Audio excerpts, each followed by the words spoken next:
Good afternoon, everybody. Today we are going to learn the next part of our lesson.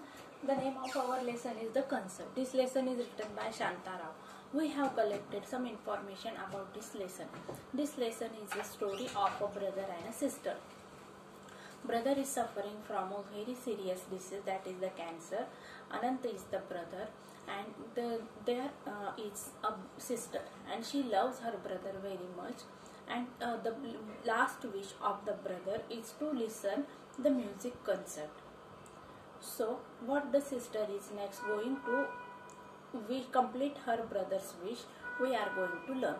बघा विद्यार्थ्यांनो, मागच्या लेक्चरमध्ये आपण म्युझिकल कन्सर्ट द कन्सर्ट हा lesson सुरू केलेला आहे. या लेसन मधले सेंट्रल कॅरेक्टर आहे अनंत. अनंत हा एक मुलगा आहे, 15 वर्षाचा, शाळेत जाणारा. तो एक उत्तम असा प्लेयर आहे. तो बॅडमिंटन पटू सुद्धा आहे, त्याचबरोबर एक उत्तम धावपटू पण आहे. अशा या अनंतला अचानकपणे कॅन्सर हा आजार जडतो आणि त्याची ट्रीटमेंट करण्यासाठी त्याचे संपूर्ण कुटुंब मुंबईला येतात. मुंबईला ते एका अपार्टमेंटमध्ये भाड्याने फ्लॅट घेऊन राहत असतात. त्या ठिकाणी मग त्यांना विश्वास असतो की आपला मुलगा, आई वडिलांना नेहमीच विश्वास असतो की आपला मुलगा चांगल्या स्थितीत येणार किंवा आजारातून बरा होईल. अशा प्रकारे पॅरेंट्सला विश्वास असतो की मुलगा वाचेल, परंतु दिवसेंदिवस त्याची कंडिशन खराब होत असते. आणि एके दिवशी स्मिता, अनंतची बहीण, न्यूजपेपरमध्ये वाचते की म्युझिकल कन्सर्टचा प्रोग्राम आहे आणि त्या ठिकाणी तिच्या भावाला पण म्युझिक ऐकण्याचे खूप इंटरेस्ट असतो. मग त्या ठिकाणी तो म्हणतो की माझी शेवटची इच्छा आहे आता हा कार्यक्रम अटेंड करण्याची. तर यापुढे काय होतंय ते आपल्याला बघायचंय. Smita stood at the window looking at the traffic. Her eyes wet with tears. Her mother whispered, "But you, Smita, you must go. Your father will take you." Smita stood at the window looking at the traffic. Her eyes wet with the tears. बघा मग स्मिता कुठे उभी होती? खिडकीजवळ उभी होती. Simple past टेन्सचं वाक्य आहे. स्टँडचा भूतकाळ आहे स्टूड. स्मिता विंडो जवळ उभी होती आणि काय करत होती बघा ती? Looking at the traffic. Her eyes. Looking काय आहे? लुकिंग काय बघा? जिरण, इन्फिनेटिव्ह आणि प्रेझेंट पार्टिसिपल यामधलं प्रेझेंट पार्टिसिपल आहे. Looking at the traffic.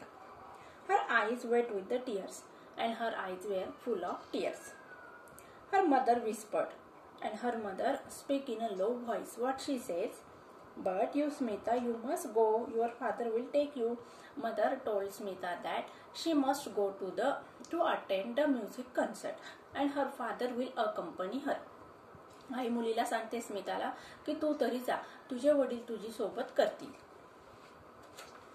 When she was alone with Aunt Sushila, Smita cried out in a shocked voice, "No, how can I? We have always done things together, Anant and I." बघा मग आता या ठिकाणी आई मुलीची समजूत घालत आहे की तू आणि तुझे वडील म्युझिक कन्सर्टला जा. त्या ठिकाणी पंडित रविशंकर यांचा तो कार्यक्रम ऐक. पण त्या ठिकाणी ती मुलगी म्हणते की मी एकटीच कसं जायचं? आम्ही दोघं बहीण भावांनी सगळ्याच गोष्टी बरोबर केलेल्या होत्या आणि त्या ठिकाणी मी एकटी कशी जाणार? How can I? We have always done things together, Anant and I. मी आणि माझा भाऊ अनंत यांनी सगळ्याच गोष्टी बरोबर केल्या होत्या आणि मग मी एकटी कसं जाणार? In this passage, the girl is feeling very sad for her brother. She said that she can't go to left her brother behind at the house because many things they have done together. A walk in the park might make you feel better, said Aunt Sushila, and Smita was grateful for her suggestion. Here, Smita was very depressed or very disappointed. So, Aunt Sushila suggested her to take a walk in the park, so she might feel very better. या ठिकाणी बघा स्मिताला निराश वाटत आहे, ती दुःखी झालेली आहे. मग या ठिकाणी आंटी तिला सजेशन देते की तू थोडा वेळ बगीच्यामध्ये जाऊन बस किंवा तिथं थोडा वेळ चाल, थोडा वेळ व्यायाम कर किंवा फिर, त्यामुळे तुला बरं वाटेल. In the park, people were walking, running, playing ball, doing yogic exercise, feeding the ducks and eating roasted gram and peanuts. Smita felt alone in their midst. She was lost in her thoughts.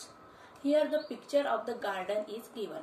There were people playing in the garden. Some people were playing, some people were doing yoga exercise, some were playing ball, and some were walking and running. But in the midst of the people, Smita felt very alone. Some were eating peanuts and gram. She was lost in her thoughts. बघा या पॅसेजमध्ये काय सांगितलेले, मग स्मिता आंटीच्या सजेशननुसार गार्डनमध्ये येते आणि गार्डनमध्ये आल्यानंतर तिथं लोकांचा जमाव असतो. काही लोक त्या ठिकाणी खेळत असतात, कोणी बॉल खेळत असतो, कोणी पळत असतो, कोणी चालत असतं, तर कोणी या ठिकाणी बगीच्यामध्ये जे डक असतात त्यांना खाऊ घालण्याचं काम करत असतात. काही लोक चणे फुटाणे खात असतात. मग या ठिकाणी या लोकांच्या जमावामध्ये स्मिताला एकटं एकटं वाटू लागलेलं आहे आणि मग त्या ठिकाणी ती आपल्या विचारांमध्ये गुंतली. Suddenly, a daring thought came to her. As she hurried home, she said to herself, "Why not? There's no harm in trying it." अचानकपणे तिच्या मनात काहीतरी विचार आलेला आहे आणि ती स्वतःशीच म्हणते की मग आपण प्रयत्न करायला काय हरकत आहे, चुकलं तर चुकलं, त्या ठिकाणी आपल्याला कुठल्याही प्रकारे इजा होणार नाही. Suddenly, Smita thought and she had an idea and she thought that there is no problem, there is no harm if she has done that idea in a action. It would be nice to go to the concert. I don't know when we will get another opportunity to hear Pandit Ravi Shankar, she said to her mother later. And her father agreed to get the tickets. It would be nice to go to the concert. Here Smita said to her father that she would like to go to the concert or to attend the concert because she thinks that if in future there is no chance or if it is not a possibility that in future she would get a chance to attend the music concert, she said to her mother later. And her father agreed to get the tickets. And then finally daughter and father agreed to go to the concert.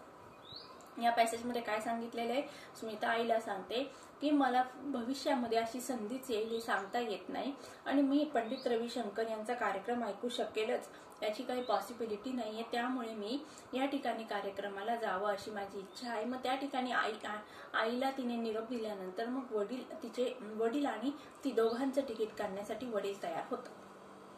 The next day, as Smita and her father were leaving for the concert, her brother smiled and said, "Enjoy yourself." Though the words came out in a painful gasp. Lucky you. बघा, मग दुसऱ्या दिवशी काय होतंय, next day Smita and her father were leaving for the concert. Both the daughter and father went for the concert, and the brother Anant gave a smile and said, "Enjoy yourself." He wished best luck for them. Though the words came out in a painful gasp. Lucky you. या ठिकाणी बघा, गॅप्सचा meaning आहे a short quick breath for air taken through mouth when you are in pain. म्हणजे वेदनेने त्याच्याकडून, म्हणजे त्याला बोलताना सुद्धा वेदना होत आहे. या ठिकाणी अनंत याची फिजिकल कंडिशन किंवा शारीरिक स्थिती सांगण्यात आलेली आहे की अनंतला आता बोलण्याला सुद्धा त्रास होत आहे. तो पलंगावर पडून आहे, त्याला बोलायला पण वेदना होत आहे. मग तो जाताना दुसऱ्या दिवशी तो आपल्या बहिणीला विश करतो की आता तू छानपैकी कार्यक्रम ऐक, कुठल्याही प्रकारचं टेन्शन घेऊ नको, आणि नंतर मग तो बोलताना त्याच्या वेदना त्या बोलण्यातून व्यक्त होत आहे. Next passage. Sitting beside her father in a gallery, Smita heard, as in a dream, the thundering welcome the audience gave the great master. Then the first notes came over the air, and Smita felt as if the gates of the land of enchantment and of wonder were opening.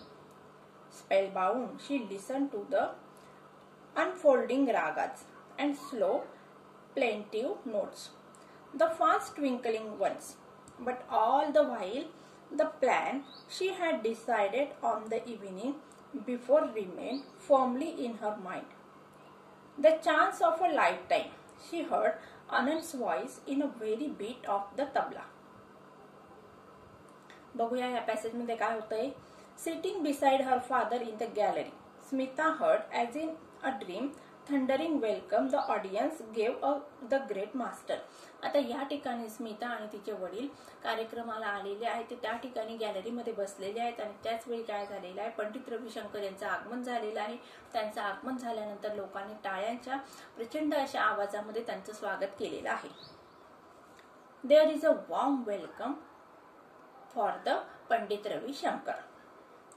Then the first notes came over the air and Smita felt as if the gates of the land of enchantment and wonder were opening. Here the program was started, and when the program was started, the rhythm and the sound made by the Pandit Ravishankar felt Smita that she was living or walking in the heaven. Spellbound, she listened to the unfolding ragas, slowly plaintive notes, the fast twinkling ones. But all the while, the plan she decided on the evening before remained firmly in her mind. बघा आता या ठिकाणी स्पेलबाउंड म्हणजे का ती मंत्रमुग्ध झालेली आहे. कशासाठी की ज्या वेळेस पंडित रविशंकर यांच्या मुखातून संगीतातील वाद्य निघत होते, ते वाद्य ऐकून ते तिला अतिशय आनंद झालेला आहे आणि त्याचबरोबर ती मंत्रमुग्धपणे तो कार्यक्रम ऐकत आहे. त्याचबरोबर काही वेळा त्यांच्या वाद्यातून दुःख व्यक्त होत होतं. मग या ठिकाणी स्मिताला लक्षात येईल आहे की आपण जरी हा कार्यक्रम एन्जॉय करत असलो तरी तिच्या मनात कुठेतरी तिने जी योजना तयार केलेली होती ती योजना त्या ठिकाणी तिच्या मनामध्ये डोकावत होती आणि आपल्याला ते विसरायचं नाही आहे ही तिची मनाला ती कायम काय देत होती, कबुली देत होती. The chance of a lifetime, तिच्या भावाचे जे शब्द होते, the chance of the lifetime. She heard अनंत's voice in every beat of the tabla. आणि तबल्यावर प्रत्येक वेळी जी थाप पडत होती त्या प्रत्येक थापामधून तिला आवाज येत होता a chance of the life time. म्हणजे तिच्या भावाचे जे शब्द होते की माझी शेवटची इच्छा किंवा मरणापूर्वीची माझी जी इच्छा आहे ती इच्छा किंवा ते आवाज तिला त्या तबल्यातून ऐकू येत होते. The concert came to an end. The audience gave the artist a standing ovation. बघा आता या ठिकाणी कार्यक्रम खूप सुंदर झालेला आहे. कार्यक्रम संपलेला आहे. कार्यक्रम संपल्यानंतर सगळेजण जे ऑडियन्स होते ते उभे राहिलेत आहेत आणि उस्ताद यांच्या पंडित रविशंकर यांच्या गाण्याचे त्यांनी कौतुक केलेलं आहे. ओवेशन म्हणजे काय, audience rise to feet to applause. म्हणजे रविशंकर यांचं कौतुक करण्यासाठी सगळेजण उभे राहिलेले आहेत. A large moustache having a long moustache man made a long boring speech. Then came the presentation of the bouquet. Then more applause and the curtain came down. The people began to move towards the exit. म्हणजे आता musical कार्यक्रम संपलेला आहे आणि शेवटचा जो समारंभाचा कार्यक्रम असतो, स्वागत समारंभाचा, तो आता होणार आहे. या ठिकाणी मग वर्णन केलंय बघा, एक a large moustache having a long moustache man. एक मोठी असं दाढी असणारा माणूस आलेला आहे आणि त्याने काय केलंय, खूप मोठं असं बोरिंग असं कंटाळवाणं असं भाषण दिलेलं आहे. आणि त्यानंतर काय झाले बघा, मग त्यानंतर बुके देण्यात आलेले आहेत. आता बुकेचं स्पेलिंग बघा काय दिलंय या ठिकाणी, BOUQUETS. बुकेचं ज्याप्रमाणे प्रोनाऊन्सिएशन आहे त्याप्रमाणे त्याचं स्पेलिंग नाही आहे, नीट लक्षात ठेवायचंय. बघा बुकेचं स्पेलिंग परत एकदा वाचून दाखवते, BOUQUETS. Then more applause the curtain came down. आणि त्यानंतर मग पडदा पडलेला आहे आणि सगळे जण जे कार्यक्रमाला ऑडियन्स आले होते ते ज्या ठिकाणाहून बाहेर जायचा रस्ता आहे त्या ठिकाणाहून बाहेर पडत आहेत. Now was the time Smita wriggled her way through the crowds towards the stage. Then she went up the steps that lead to the wings, her heart beating loudly. In the wings, a small crowd had gathered to talk about the evening concert, to help carry bouquet and the teacups and instruments. बघा आता या next passage मध्ये काय दिलंय, आता ती वेळ आलेली होती की जी आयडिया किंवा कल्पना स्मिताच्या मनात घर करत होती ती प्रॅक्टिकली उतरवण्याची. Smita wriggled her way through the crowds towards the stage. आता wriggleचा अर्थ आहे बघा turning the body with quick movements.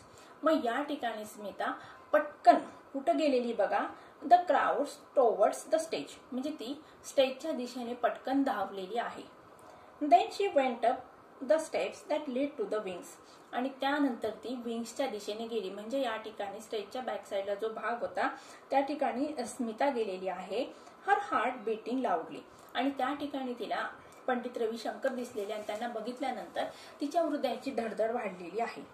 In the wings a small crowd had gathered to talk about the evening concert, to help carry bouquet and the teacups and the instrument. आता मागच्या साईडला काय होऊन राहिलंय बघा, खूप कमी लोक, स्मॉल क्राउड म्हणजे काय, कमी लोकांचा जमाव त्या ठिकाणी आहे. आणि त्या ठिकाणी बघा had gathered past perfect tense आहे. To talk infinitive way about the evening concert म्हणजे आता संध्याकाळी कुठला कार्यक्रम आहे, त्या ठिकाणची योजना कशी आखायची आहे त्याबद्दल चर्चा चाललेली. आणि त्याचबरोबर to help carry bouquet and the tea cups and the instrument म्हणजे त्या ठिकाणाहून जे बुके देण्यात आले होते, चहाचे कप नेण्याचं काम चाललंय, वाद्य परत नेण्याचं काम चाललेलं होतं. In this passage Smita went towards the wings. There she saw that some people were carrying bouquets, some were carrying teacups, some were carrying instruments, and some people were engaged in discussing about the next concert. He was there, standing with the man who played the table for him, great wizard of music, Ustad Allah Rakha. Her knees felt weak, her tongue dry, but she went up and standing before them, her hands folded, oh sir, she burst out. बघा आता ती या ठिकाणी विंग्सच्या बाजूने गेलेली आहे. म्हणजे स्टेजच्या बॅक साईडला जी जागा होती त्या ठिकाणी स्मिता जाऊन पोहोचलेली आहे. आता त्या ठिकाणी काय होतंय बघा, विंग्स म्हणजे काय बघा, unseen back stage area on the side of a stage म्हणजे स्टेजच्या बॅक साईडचा प्रदेश किंवा भाग. आता सांगितलं बघा मी. He was there standing with the man who played the table for him, the great wizard of music, Ustad Allah Rakha. आता या ठिकाणी तिने एका व्यक्तीला बघितलेलं आहे. ती व्यक्ती कोण आहे, उस्ताद अल्लाह रखा आहे. ते त्या ठिकाणी काय करत आहे बघा, हू प्लेड द टेबल फॉर हिम. या ठिकाणी तबला असायचं होतं पण ते चुकून टेबल झालेलं असू शकतं.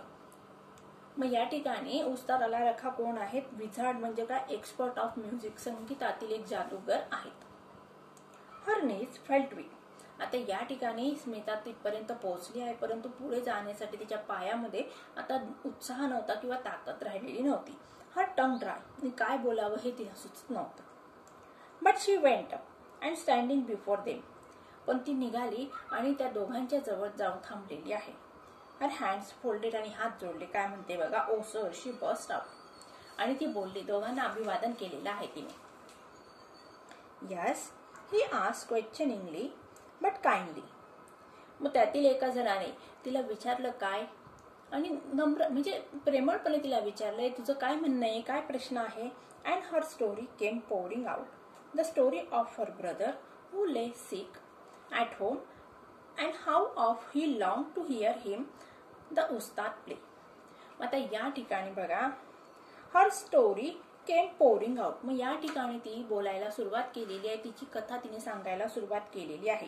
कोणाची गोष्ट, तिच्या भावाची गोष्ट की तो कसा आजारी आहे आणि त्या ठिकाणी त्याची जी शेवटची इच्छा आहे आणि तो कॅन्सरने आजारी असल्यामुळे त्याची शेवटची इच्छा मला पूर्ण करायची आहे, पण ती इच्छा पूर्ण करण्यासाठी तुम्ही माझी मदत करावी, अशी संपूर्ण गोष्ट या ठिकाणी स्मिताने या दोघं गुरूंना सांगितलेली आहे. Will you come to aunt Sushila's house and play for him, she asked at the end breathlessly. Please, she begged. Please come. आणि सरते शेवटी मग तिने काय सांगितलं, will you come to aunt Sushila's house. तुम्ही माझ्या आंटीच्या घरी येणार का, कशासाठी बघा, अँड प्ले फॉर हिम. आणि त्या ठिकाणी येऊन तुम्ही म्युझिकल म्हणजे छोट्या प्रमाणात का होईना पण तुम्ही वाद्य वाजवणार का. शी आस्क्ड ॲट द एंड ब्रीथलेसली. आणि सगळ्यात शेवटी तिने विचारलं, प्लीज. तिने त्यांची विनंती केलेली आहे, नम्रतापूर्वक नम्र होऊन तिने विनंती केली. आणि तिने त्यांना बेग म्हणजे काय, या ठिकाणी शब्दाचा अर्थ काय होतो, भीक मागणे. पण या ठिकाणी तिने अतिशय नम्र होऊन गुरुजींना सांगितलंय की एवढी तुम्ही माझी विनंती मान्य करा. Little girl, said the mustache man who had made the long speech, Panditji is a busy man, you must not bother him with such request. मग या ठिकाणी बघा, जो दाढीधारी पुरुष होता त्याने काय सांगितलं, अगं बाळा, पंडितजी हे खूप बिझी आहेत आणि तू अशी कुठलीही रिक्वेस्ट त्यांना विनंती करू नको. म्हणजेच काय मग, त्या दाढीधारी माणसाने स्मिताची विनंती धुडकावून लावलेली आहे. But Pandit Ravishankar smile and motion him to be quite.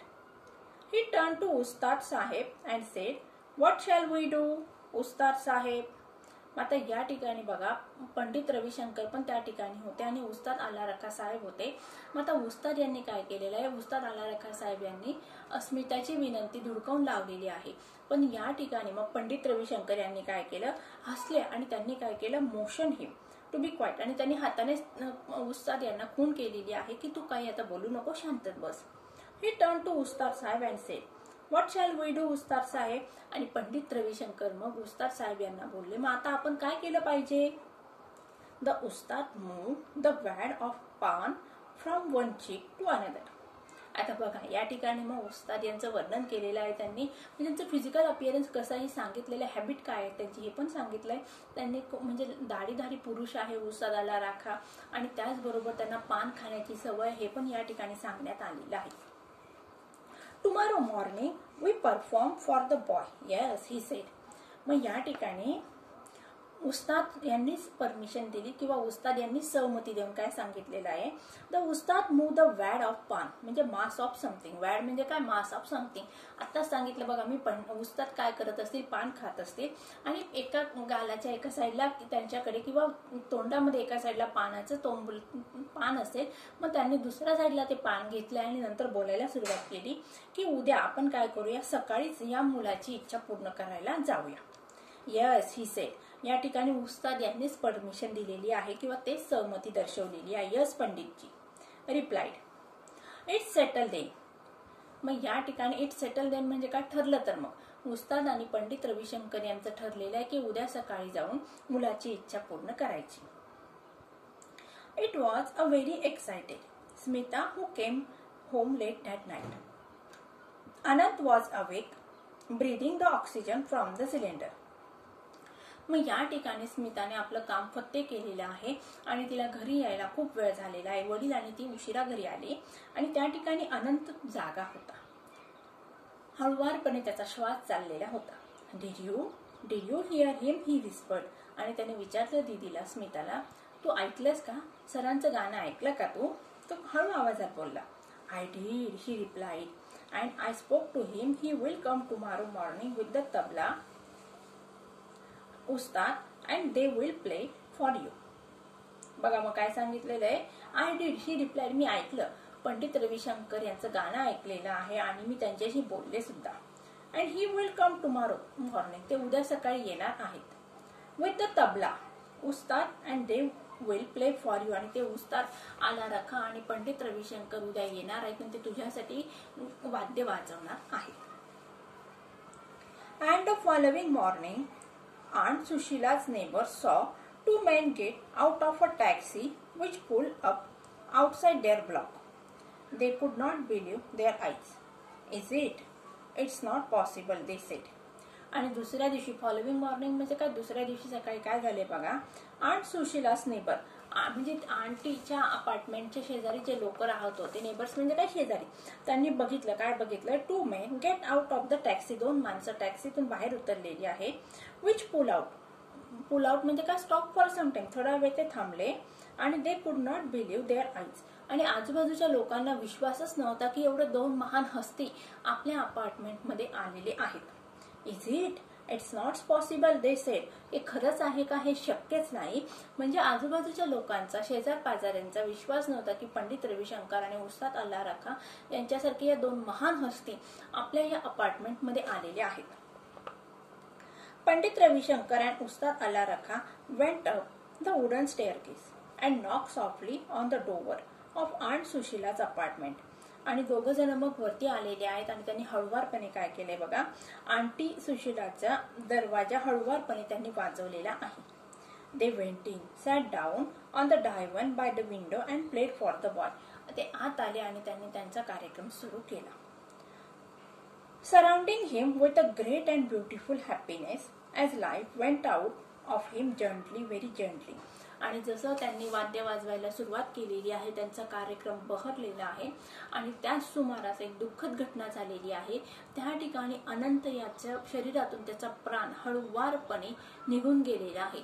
ज्याप्रमाणे हवेमध्ये वाद्यांचा सूर पसरलेला आणि त्याच वेळी म्हणजेच या ठिकाणी बघा अनंत याचा मृत्यू झालेला आहे.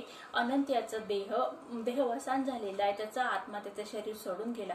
म्हणजेच बघा विद्यार्थ्यांना या ठिकाणी अनंत याची जी शेवटची इच्छा होती, त्या शेवटच्या इच्छेमुळे त्याचा मृत्यू जवळ येत नव्हता किंवा मृत्यू त्याला कवटाळत नव्हता. त्याच्या शेवटच्या इच्छेमुळे त्याचा मृत्यू होत नव्हता हे आपल्याला समजून राहिलेलं आहे किंवा दिसतंय. पण या ठिकाणी त्याच्या बहिणीने स्मिताने त्याची शेवटची इच्छा पूर्ण केली आणि भावाचं मरण सोपं झालेलं आहे. अशा प्रकारे बघा मृत्यूशय्येवर पडलेल्या भावाची शेवटची इच्छा पूर्ण करण्याची बहिणीची असलेली धडपड आणि त्यात तिला आलेलं यश आणि त्यानंतर भावाचा झालेला मृत्यू अशी एक सॅड अशी स्टोरी आपल्याला या लेसनच्या माध्यमातून शिकायला मिळालेली आहे. या ठिकाणी बघा आपल्याला बहीण भावांचं प्रेम कळतं, बहिणीची असलेली धडपड, भावाबद्दलचं असलेलं प्रेम. या ठिकाणी कुठल्याही प्रकारचे व्यवहार नाही आहे किंवा कुठल्याही प्रकारची देवाणघेवाण दिसत नाही. फक्त बहिणीचं भावावर असलेलं निस्सीम प्रेम या ठिकाणी आपल्याला या लेसनच्या माध्यमातून शिकायला मिळतं. बघा विद्यार्थ्यांनो, लिटरेचर जे आहे, साहित्य, आपल्याकडे बरेचदा असं म्हटलं जातं की मॅथ आणि सायन्स महत्वाचं आहे, इंग्लिशला काही महत्व नाहीये. या ठिकाणी बघा व्यावहारिक दृष्टीने मॅथ आणि सायन्स इम्पॉर्टंट आहे, पण भविष्यामध्ये आपण आयुष्य कसं जगलं पाहिजे, मॉरल व्हॅल्यूज, हे आपल्याला कोण शिकवतं तर लिटरेचर शिकवतं. हिंदी, मराठी, इंग्रजी हे जे साहित्य आहे, या साहित्यातून आपल्याला एक चांगलं माणूस जगण्यासाठीचं जे आदर्श आहे किंवा मॉरल्स आहे, एथिक्स आहे, ते शिकवण्याचं काम आपल्याला साहित्य करत असतं. आता या साहित्याकडे बघायचं कसं, फक्त परीक्षेच्या दृष्टीने बघायचं किंवा पुढचं आपल्यासाठी एक चांगलं आदर्श व्यक्तिमत्व घडवण्यासाठी बघायचं, हे प्रत्येकाच्या वृत्तीवर डिपेंड करत असतं. म्हणून माझं तुम्हाला म्हणजे एक विनंती आहे, प्रत्येकाने काय करा, हे पुस्तक फक्त तुम्ही मार्कांच्या दृष्टीने न अभ्यासता, यातून बघा एक मॉरल्स आपल्याला व्हॅल्यू शिकायला मिळत असतात आणि ते तुमच्या आयुष्यामध्ये आणण्याचा प्रयत्न करा. अशा प्रकारे विद्यार्थ्यांनो आज आपण लेसन पूर्ण केलेलं आहे. तर येणाऱ्या नेक्स्ट लेक्चरमध्ये आपल्याला वर्कशॉप कंप्लीट करायचं आहे. So friends, take care and good bye.